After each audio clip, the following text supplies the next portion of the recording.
Hello, friends. Nous recevons souvent des demandes au Bureau international concernant les éléments de la rémunération pastorale. J'ai donc voulu faire une brève vidéo de 4 minutes pour aborder les 4 éléments clés que le conseil d'une Église doit prendre en compte lorsqu'il établit ou révise la rémunération du pasteur principal ou des membres de l'équipe pastorale. Tout d'abord, nous recommandons que le conseil procède à une révision annuelle des rémunérations en tenant compte au minimum de l'indice des prix à la consommation ou IPC de votre province ou territoire.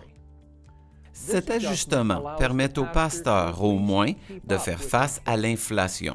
Un ajustement de l'IPC n'est pas une augmentation, il permet simplement de suivre l'évolution des coûts des biens et services dans votre communauté d'une année à l'autre. En règle générale, les églises ayant contracté une hypothèque consacrent jusqu'à 35 % de leurs revenus totaux à la rémunération totale.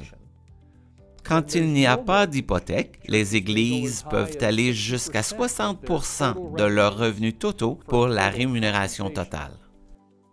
Une fois établi, le salaire est le principal élément de la rémunération du pasteur. L'Agence du revenu du Canada permet aux pasteurs de déduire de leur salaire une allocation de résidence pour les membres du clergé.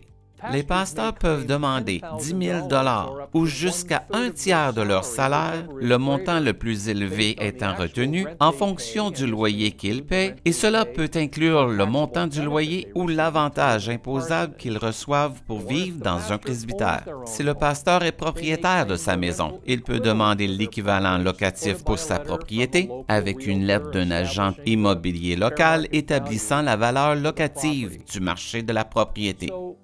Le salaire et la déduction pour la résidence d'un membre du clergé, parfois appelée allocation de logement, sont donc les 2 premiers éléments clés.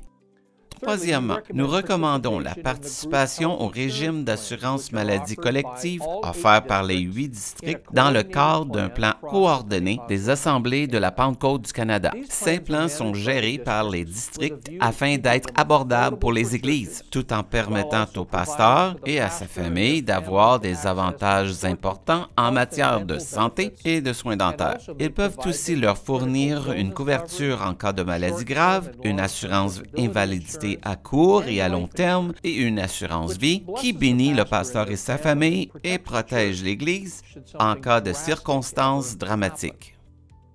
Le 4e élément de la rémunération consiste à aider le pasteur à mettre en place un programme de planification de la retraite. Nous sommes des gens bienveillants.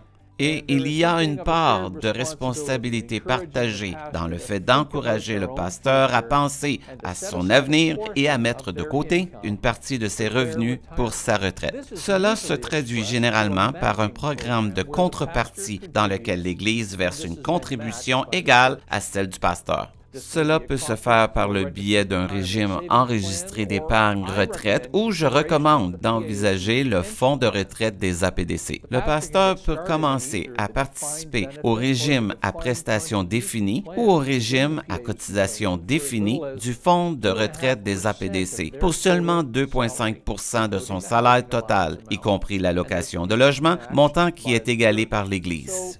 Les 4 piliers de la rémunération sont donc le salaire, comprenant une déduction de l'allocation de logement ou de la résidence d'un membre du clergé, l'assurance collective et le plan de retraite. Merci de prendre en considération ces 4 piliers. Pour plus de renseignements, n'hésitez pas à me contacter à Mississauga ou à contacter votre bureau de district qui se fera un plaisir de vous aider. Que Dieu vous bénisse, chers amis, et merci de votre fidélité.